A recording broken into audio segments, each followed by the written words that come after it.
안녕하세요. 저는 30대 후반의 의사입니다. 정형외과 전문의로 일하며 평범하게 살던 제가 어이없는 일을 겪게 돼서 이렇게 사연을 쓰게 됐어요. 사연을 쓰려고 돌이켜보니 참 드라마처럼 별일을 다 겪었다는 생각이 듭니다. 학창 시절에도 일단 한 번 한 적 없던 제가 이런 황당한 일에 휘말리게 될 줄 누가 알았겠습니까? 그래서 인생은 오래 살고 볼 일이라고 하는 것 같네요. 일생의 화근은 성품 고약한 아내라고 하더니 제 인생의 화근을 몰고 온 사람은 예비 아내였던 사람입니다. 믿는 도끼의 발등 아주 제대로 찍히고 말았죠. 의사라고 하면 배울 만큼 배웠을 텐데 왜 믿는 도끼의 발등을 찍혔나 싶으시죠? 저도 뉴스나 신문을 보면서 사기당하는 사람들은 다 멍청해서 당한다고 생각했어요. 그런데 사기치려고 작정한 놈을 누가 당하겠습니까? 제가 예비 아내를 만나게 된 건 운명 반우연 반으로 만나게 됐습니다. 그때는 지금의 모습을 상상도 못할 만큼 단아하고 조신했던 사람이었어요. 그날은 친구와 선술집에서 힘든 하루를 한 잔 술에 털어내고 있던 날이었습니다. 그때 같이 술을 마셨던 친구는 유독 여자를 좋아하던 친구였어요. 자주 가던 선술집에 앉아 둘이서 대화하며 술을 마시고 있는데 친구가 옆 테이블을 의식하는 듯 보였어요. 전 조용히 술이나 마시고 가자고 했지만 친구는 이미 옆에 있던 여성분들에게 합석하자며 말을 걸고 있었어요. 처음에는 친구를 말렸는데 옆 좌석에 있던 예비 아내와 처음으로 마주치게 됐습니다. 예비 아내의 첫인상은 단아하고 조신했고 수줍게 웃는 모습이 매력적이었어요. 그렇게 둘이서 즐기던 술자리가 내기서 마시는 자리로 변했습니다. 술을 마시다 낯선 사람과 합석을 하게 된 건 처음이라 어색하기만 하더라고요. 친구는 그런 분위기를 풀며 대화를 시도했고 저도 용기 내어 예비 아내에게 말을 걸었죠. 저희 다 괜히 친구분과 술 마시는데 방해한 건 아닌가 모르겠네요. 아니에요.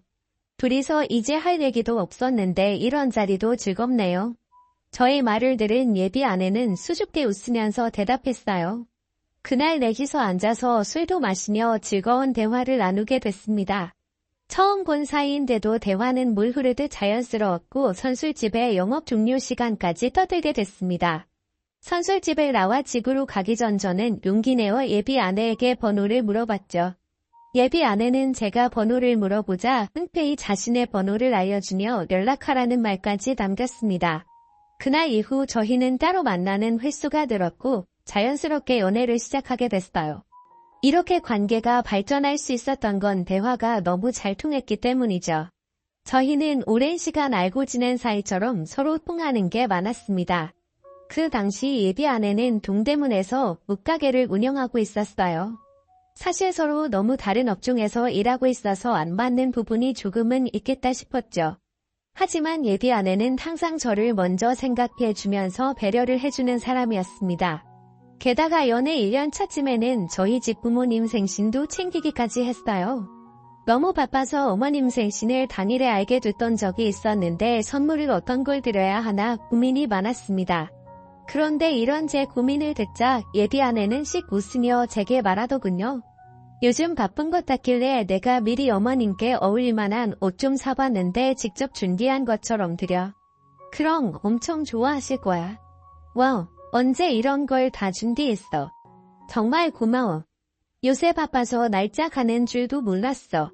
지난번에 오늘 어머님 생신이라고 식당 예약하는 것 같길래 혹시 몰라서 준비했는데 이렇게 잘 쓰일 줄 몰랐네. 이렇게 예비 아내는 작은 것 하나 놓치지 않고 챙겨주는 사람이었어요. 이런 사람을 늦은 나이에 우연히 만날 수 있다는 게 저는 너무 꿈만 같았죠. 정말 인연이라는 게 있다면 예비 아내와 저는 운명이라는 생각까지 들게 만들 정도였습니다. 저는 예비 아내를 놓치고 싶지 않다는 생각까지 들었고 연애가 1년 반 정도 됐을 무렵 프로포즈를 했어요. 예비 아내는 눈물을 가득 머금고 제 프로포즈를 거절했습니다.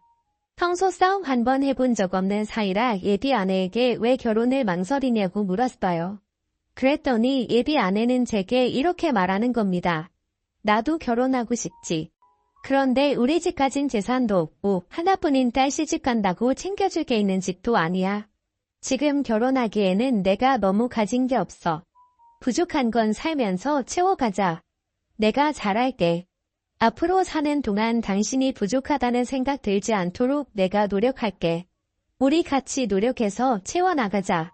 저는 두려워하는 예비 아내에게 같이 노력하자며 손을 내밀었고 예비 아내는 제 손을 잡으며 고맙다며 눈물을 보였습니다.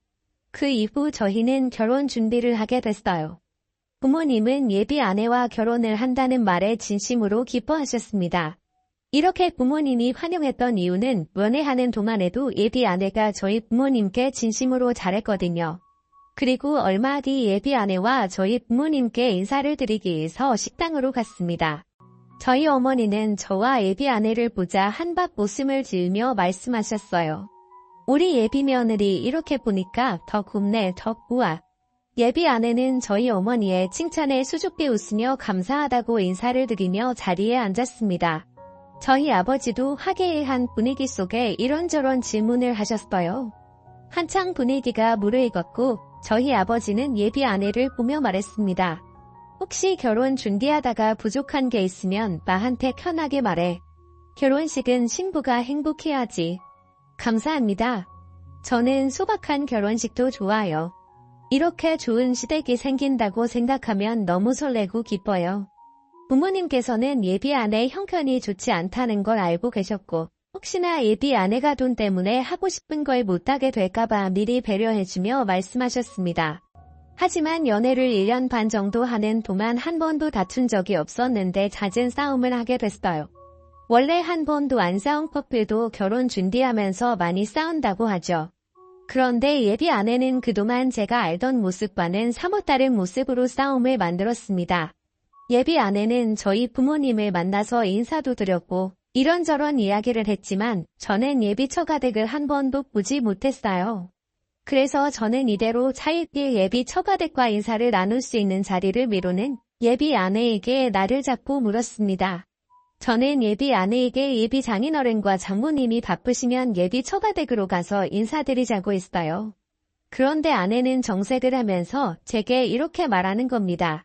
인사를 왜 꼭 집에서 하려고 내가 적당한 식당 알아볼게. 남이 우리 집에 오는 거 별로 안 좋아해. 오래된 빌라라서 허름하고 불품도 없고 결혼할 사이인데 남이 어딨어. 그런 거 상관없으니까 집에서 짧게 인사만 드리자. 글쎄 싫다니까 밖에서 인사드리면 못하는 것도 아니고 그냥 적당한 식당 알아봐서 예약해.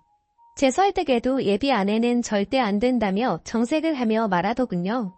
아무리 집이 허름하다고 해도 평생 안 갈 것도 아니고 왕래하며 지내야 할 텐데 왜 저렇게 싫어하는지 이해할 수가 없었습니다. 결국 저는 예비 아내 집 근처에 있는 식당에서 예비 장인어른과 장모님을 뵐 수 있었어요. 곧 죽어도 싫다는데 억지로 집으로 갈 수도 없으니 깔끔한 식당을 예약할 수밖에 없었습니다. 그렇게 처음 뵙게 된 예비 장인어른과 장모님은 예비 아내와 닮은 얼굴이 아니었어요.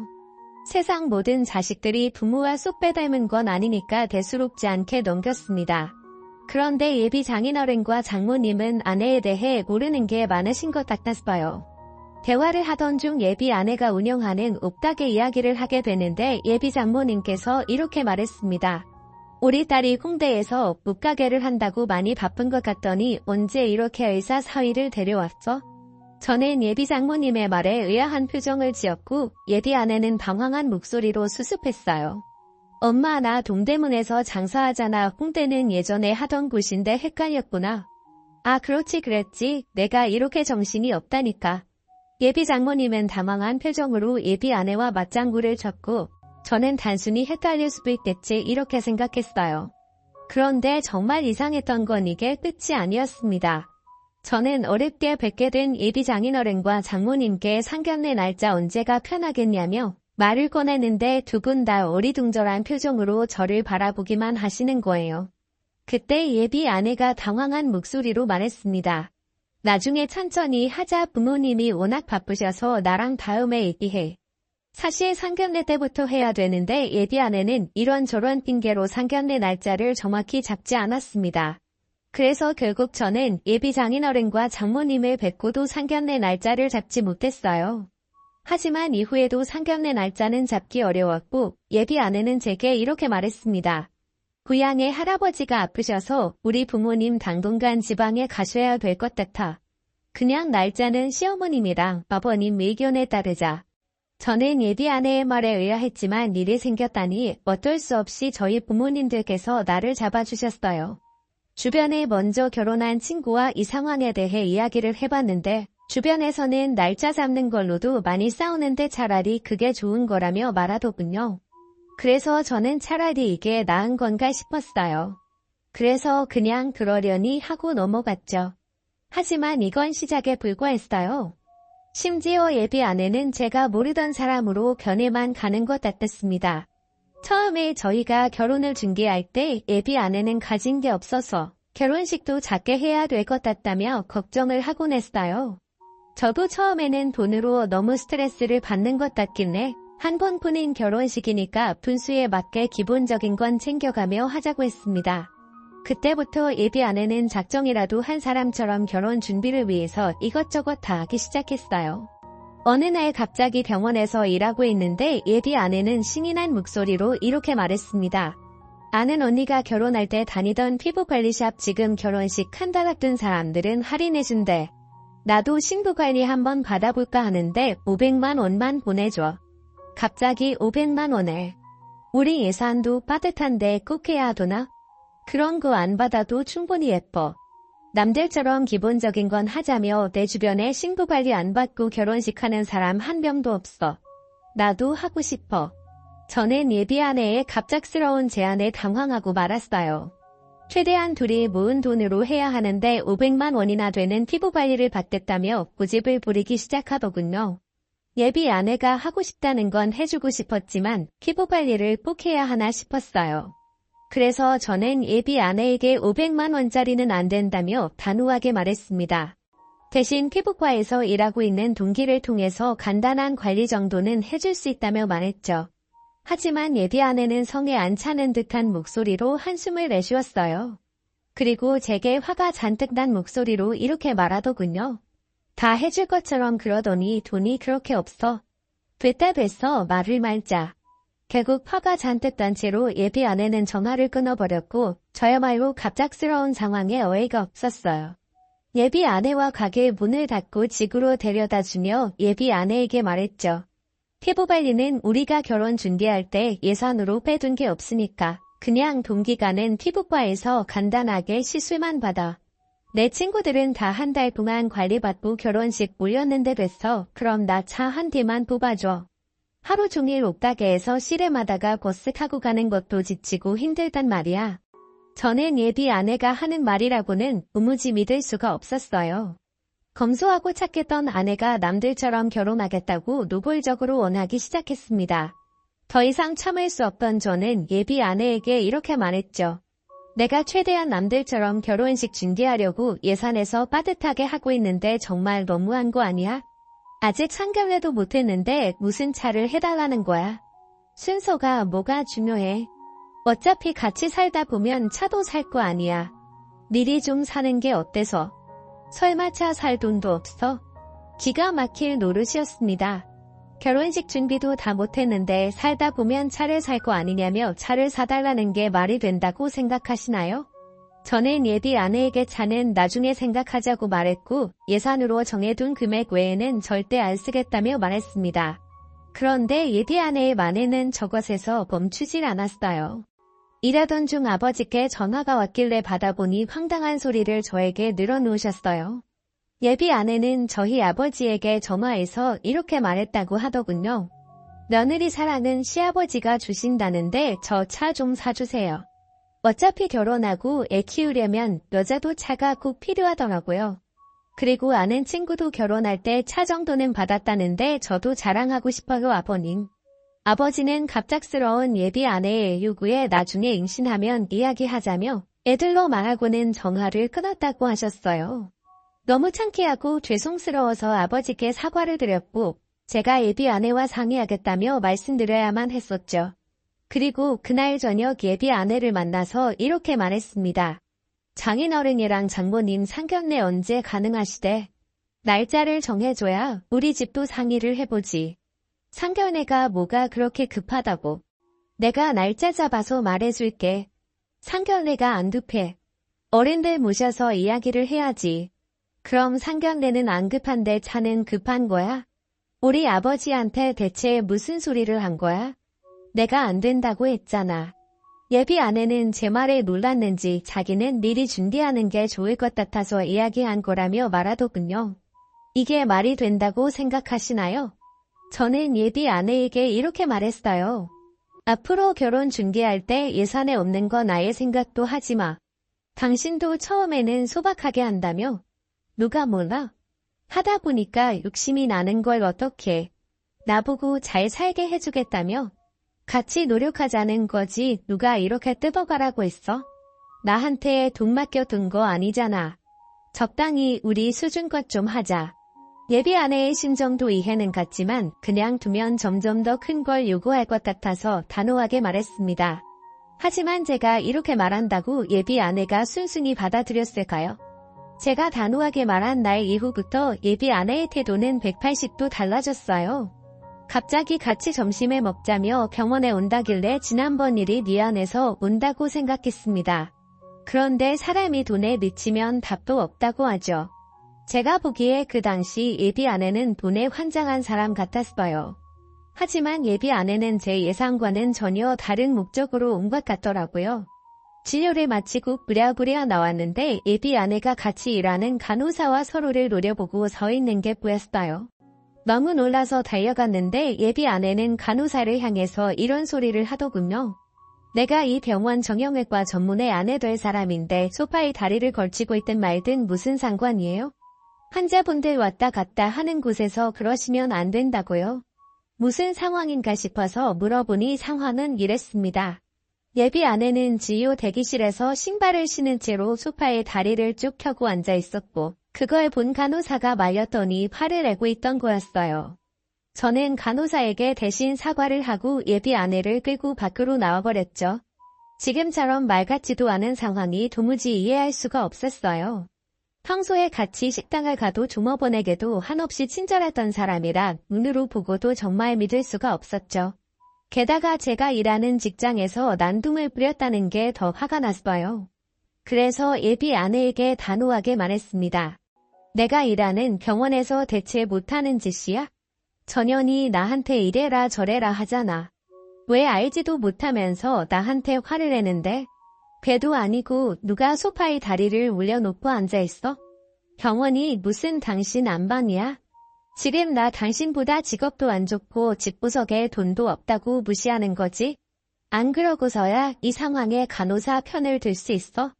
제가 단호하게 말했는데도 예비 아내는 저보다 더 어이없는 얼굴로 말하더군요. 예비 아내는 끝까지 자기가 뭘 잘못했냐며 막을 썼고 저는 2번 다시 병원 근처도 오지 말라며 으름장을 놨습니다. 결혼 준비하면서 이런 일로 싸우는 신혼부부가 또 있을까요? 보통은 상견례를 하고서 날짜 잡는 일이나 결혼식에 관련된 일로 싸우는 걸로 알고 있는데 저는 예비 아내와 항상 결혼과는 다른 문제로 싸우고 있었습니다. 이때만 해도 이 정도는 맞춰가는 건가 싶었어요. 그러던 어느 날이었습니다. 예비 아내가 저의 어머니와 둘이서 저녁을 먹기로 했다며 신이 나 있는 거예요. 그동안 예비 아내의 행동이 내심 불안했지만 평소에도 저의 어머니는 예비 아내와 친하게 지냈던 사이라 그러려니 했습니다. 하지만 불길한 예감은 현실로 나타났어요. 일을 마치고 집으로 갔는데 저의 어머니가 아버지와 큰 소리로 싸우는 것 같았습니다. 그래서 안방으로 가보니까 어머니와 아버지가 문 얘기를 하며 싸우는 것 같더라고요. 저는 자라면서 어머니와 아버지가 싸우는 모습을 단 한 번도 본 적이 없는데 그날따라 두 분이 돈으로 싸우는 게 이상했어요. 제가 아버지를 말리며 무슨 일로 싸우시냐고 물었더니 아버지는 화를 내며 말하셨어요. 투자를 해본 적도 없는 사람이 무슨 투자를 한다고 2천만 원인 하겠다는 거야? 진짜 확실한 정보라는데 우리가 듣고도 안 하면 손해보는 거잖아요. 누가 그렇게 확실하다는데? 투자 한 번 해본 적도 없는 당신이 알 정도면 온 동네가 다 알겠지? 어머니는 평소 투자에 전혀 관심이 없으셨는데 그날따라 투자를 하겠다며 2천만 원이나 달라고 하는 겁니다. 저도 너무 이상해서 어머니께 집요하게 물어봤죠. 어머니께서는 한참을 대답을 못하시다가 안절부절하며 말하셨어요. 아니 오늘 며느리 될 애랑 밥 먹는데 걔가 확실하다고 자기 부모님도 투자해서 돈 벌었다면서 알려주길래 그리고 친구들은 시집가면서 명품 가방 다 받았다고 말하는데 돈이라도 벌면 하나 사줄 수 있나 싶어서 그렇지. 저는 예비 아내에게서 단 한 번도 투자 관련 이야기를 들어본 적이 없는데 갑자기 어머니 투자 정보를 들었다고 하니까 기가 막힐 노릇이었어요. 게다가 명품 가방 이야기까지 꺼냈다니 어이가 없더라고요. 이게 어딜 봐서 소박한 결혼 준비라고 느껴지시나요? 그래서 어머니께 제가 알아보겠다고 말씀드리고는 절대 하지 말라고 말렸습니다. 계속된 선택에 어머니도 수긍하셨고 일단락됐죠. 저는 방으로 가서 바로 예비 아내에게 전화해서 이렇게 말했습니다. 우리 어머니한테 무슨 투자를 말한 거야? 장인어른이랑 장모님 이야기는 뭐야 또? 아, 우리 부모님이 이번에 투자해서 돈 좀 버셨길래 내가 추천해드렸어. 내가 내일 처가댁 가서 장인어른이랑 장모님이랑 얘기 좀 해봐야겠다. 왜 또 집으로 온다고 난리야? 내가 알려준 정보로 그냥 투자하면 되잖아. 나한테 2천 주면 돈 벌게 해준다니까? 그동안 예비 아내와 결혼 준비를 하면서 이상한 점이 한둘이 아니었지만 제일 이상했던 건 절대 예비 처가댁을 안 보여준다는 거였어요. 그래서 제가 내일 당장 가서 찾아뵙겠다고 하니까 못 오게 만든 겁니다. 예비 처가댁 한 번도 안 가본 예비 사위가 말이 되나요? 예비 아내는 저희 집에 와 본 적이 있는데 저는 단 한 번도 가본 적이 없었거든요. 제가 집으로 간다고 할 때마다 예비 아내가 막아서 못 가고 있었습니다. 결국 예비 아내와 통화를 했지만 예비 처가댁을 갈 순 없었어요. 다음날 예비 장인어른과 장모님을 또 집 근처 카페에서 만나게 됐습니다. 항상 예비 처가댁은 갈 수 없었는데 밖에서 만나는 건 자주 만났어요. 저는 그동안 쌓였던 걸 장인어른에게 다 말했습니다. 이런 말씀 안 드리고 싶었는데 저희끼리 결혼 준비하는 게 돈이 조금 부족해요. 집 계약했더니 기용이 빠듯해서요. 장인어른이 좀 도와주세요. 예비 아내가 저희 부모님께 노골적으로 대놓고 차를 해달라고 하거나 돈 이야기를 했던 게 참을 수가 없어서 저도 대놓고 장인어른께 돈 이야기를 꺼내버린 겁니다. 솔직히 예비 아내 도움으로 돈도 벌었으면 해줄 수 있는 게 아닌가 싶었어요.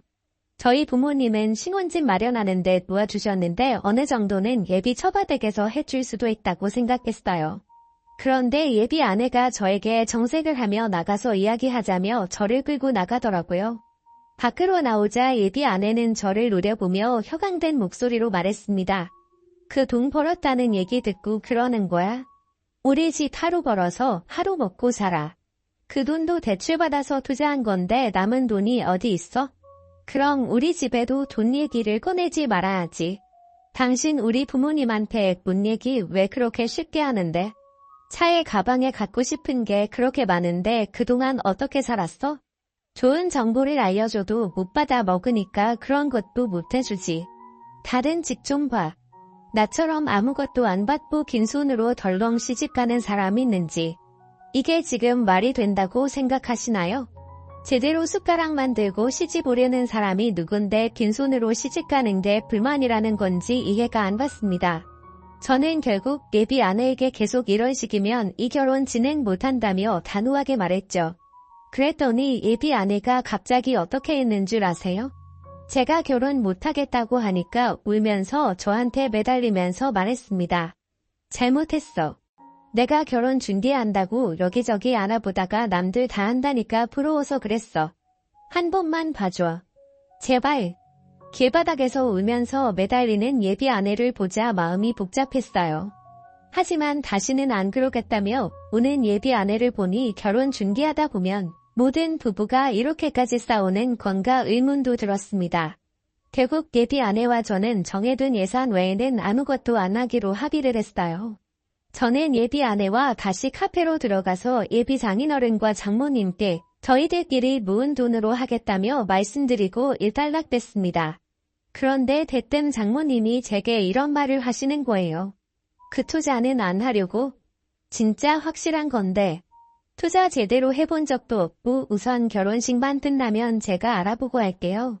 자꾸만 투자처 이야기를 하는데 별로 하고 싶지도 않았고 관심도 없어서 나중에 하겠다며 둘러댔습니다. 이날 이후로 저는 예비 아내와 싸울 일이 없을 줄 알았어요. 그러다 결혼식이 안 끝났는데 싸움이 끝날 수가 있었겠나요? 결혼식 날짜가 다가오는데 신혼여행으로 예약했던 게 문제없이 출발 가능한 번다 확인자 전화를 하게 됐습니다. 그런데 잘 예약됐을 거라고 생각했던 기대와 달리 예약된 여행 내역이 없다는 답변을 듣게 됐어요. 저는 너무 놀라서 몇 번이나 확인해 달라고 했지만 결과는 예약된 내역이 없다는 거였어요. 예전에 예비 아내가 예약하겠다면서 300만 원을 받아갔었는데 어떻게 된 건지 예비 아내를 바로 찾아갔습니다. 더 이상 돈으로 싸우고 싶지 않았는데 예비 아내에게 확인해야만 했으니까요. 화가 잔뜩 난 저를 보더니 예비 아내는 신혼여행 이야기를 꺼내자 당황한 목소리로 말하더군요.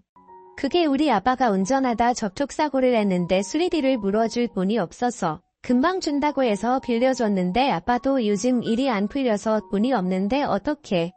그럼 나랑 상의를 했어야지. 우리 아직 결혼 전이어도 부부잖아. 어떻게 나랑 상의 한마디도 없이 내가 확인하다가 알게 만들어? 미안해. 당신이 돈 얘기하면 민감하게 반응하니까 입이 안 떨어졌어. 예비 아내는 미안하다며 사과를 하는데 정말 속이 터져버리는 줄 알았습니다. 부부는 경제 공동체 아닌가요? 어떻게 돈 문제를 이렇게 마음대로 할 수 있나 이해를 할 수 없었어요. 저는 예비 아내에게 이렇게 말했습니다. 신혼여행이 문제가 아니고 당신이 날 속였다는 게 화가 나는 거야.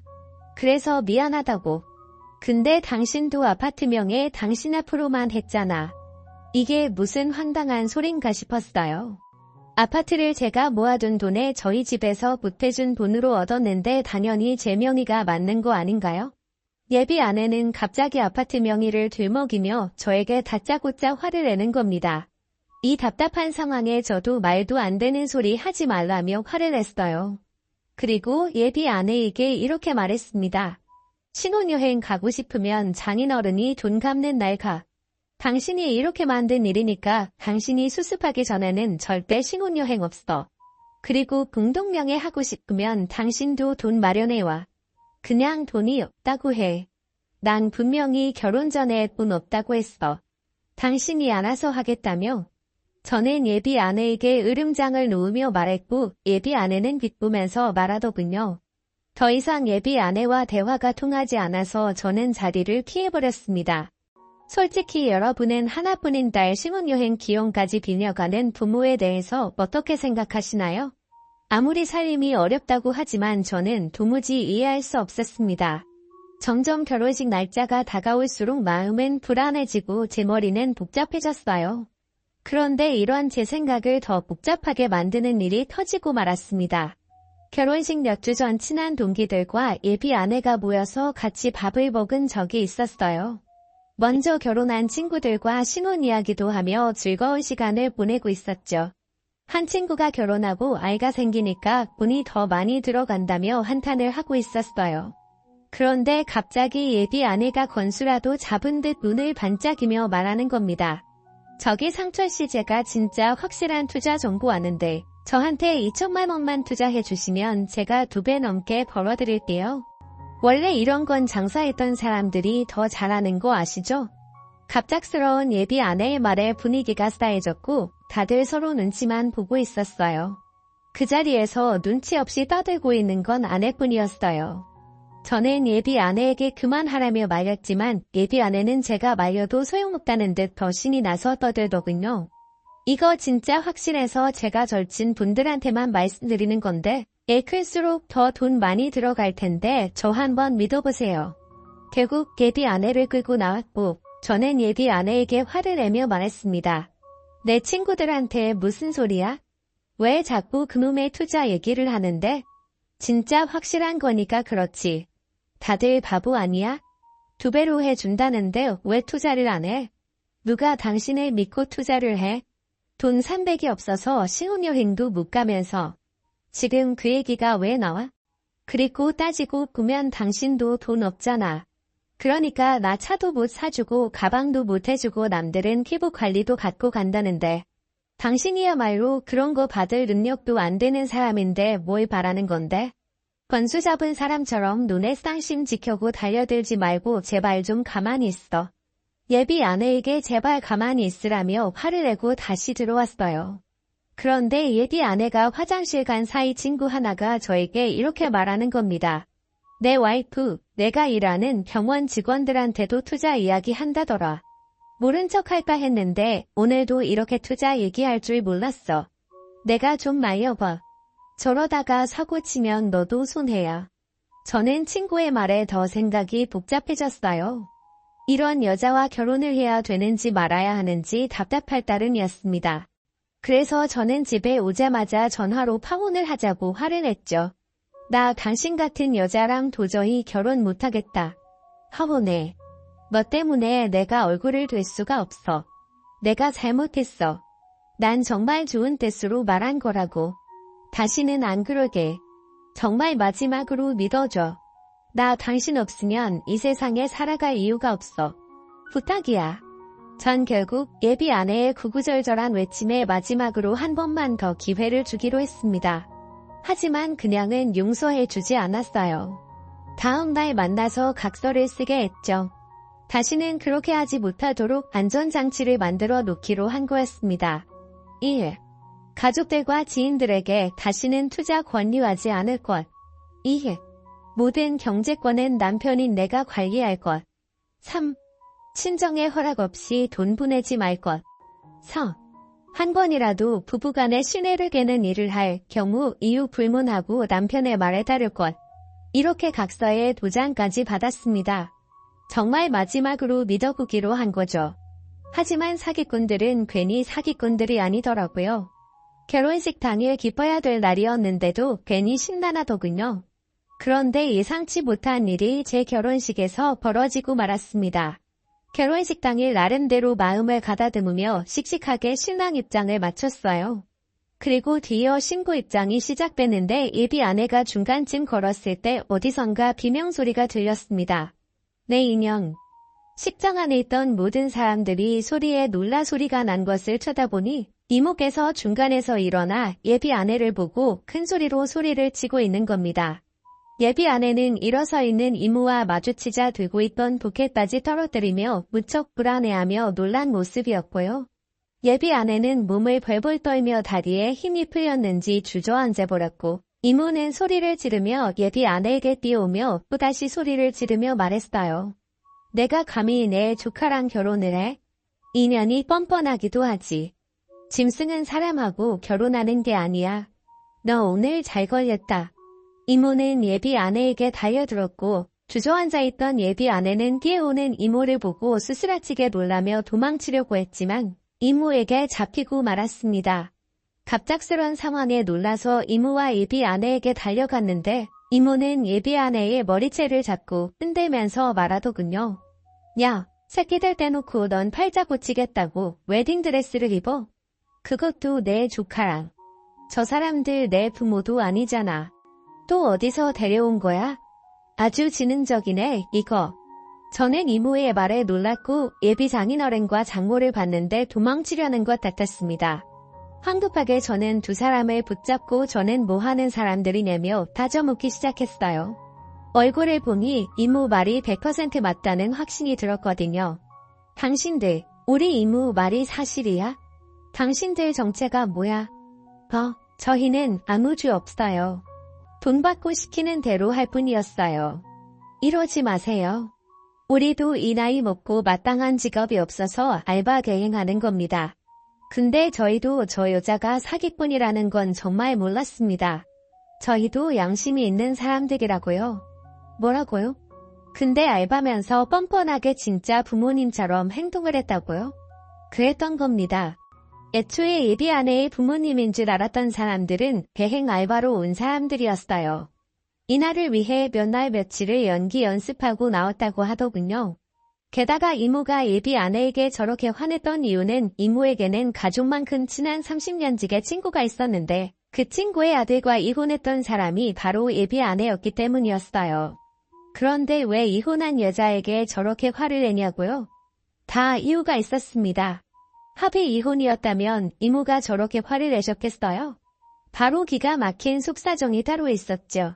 예비 아내는 이모 친구 아들과 결혼해서 자식을 2명이나 낳고 살다가 7억이나 뜯어먹고 도망을 쳤던 거예요. 바로 투자 사기를 하고 더 이상 뜯어먹을 게 없게 되자 도망쳤던 겁니다. 아이들마저 쓰레기처럼 버린 채로 말이죠. 이미 그 집안은 예비 아내로 인해 풍비박산이 난 상태라고 하더군요. 그 집안 시부모 남편 일가 친척들 분을 사기친 예비 아내로 인해 예비 아내의 전 남편은 극단적인 선택까지 하고 말았다고 했습니다. 다행히 목숨을 건지긴 했지만 그 후유증으로 인해 거의 폐인이나 다름없는 생활을 하고 있다고 했고요. 정말 그 이야기를 듣는데 기가 막힐 일이었어요. 더 이상 제 눈에는 아내로 보이지 않았고 더러운 쓰레기로 보일 뿐이었어요. 전 울분을 통하며 예비 아내에게 가서 말했어요. 너 뭐 하는 년이야? 너 대체... 그래서 그렇게 투자하라고 내 주변 사람들을 쑤시고 다녔던 거야? 여보, 잘못했어. 이거 다 오해야. 내가 다 설명할게. 제발.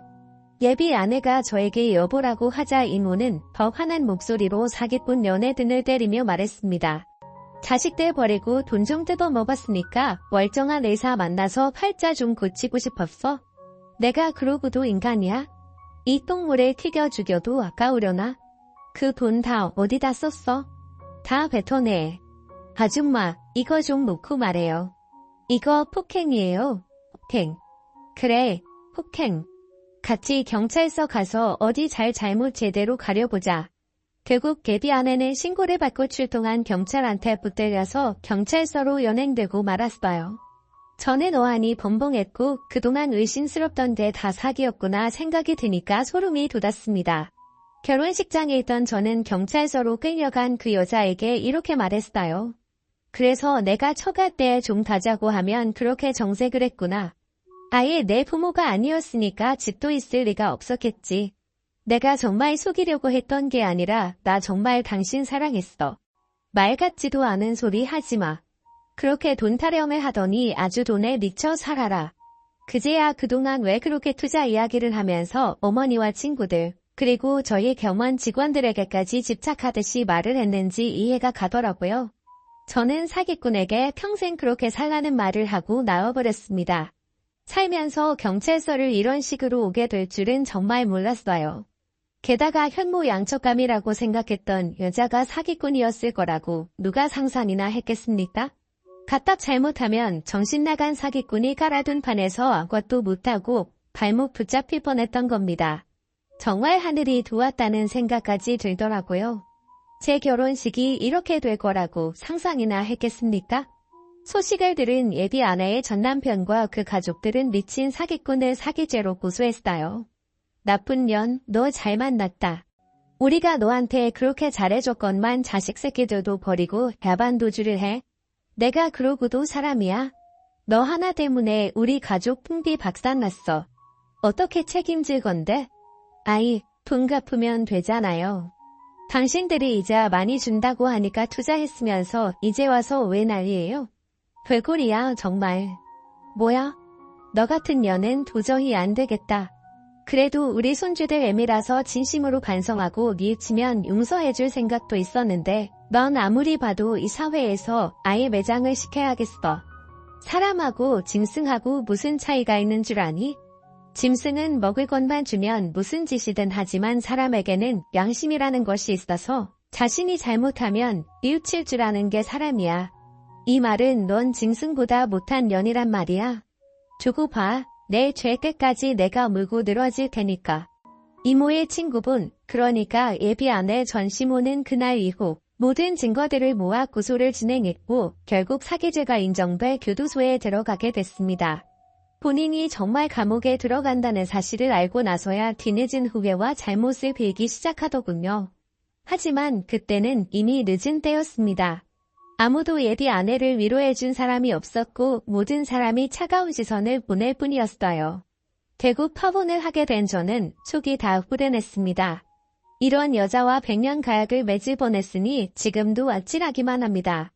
정말 옛날 조상님들이 하시는 말처럼 사람은 죄를 짓고 살면 발 뻗고 못 잔다는 말이 틀린 말이 하나도 없더라고요. 지금 전 예비 아내는 교도소 안에서 반성하며 살고 있을까요?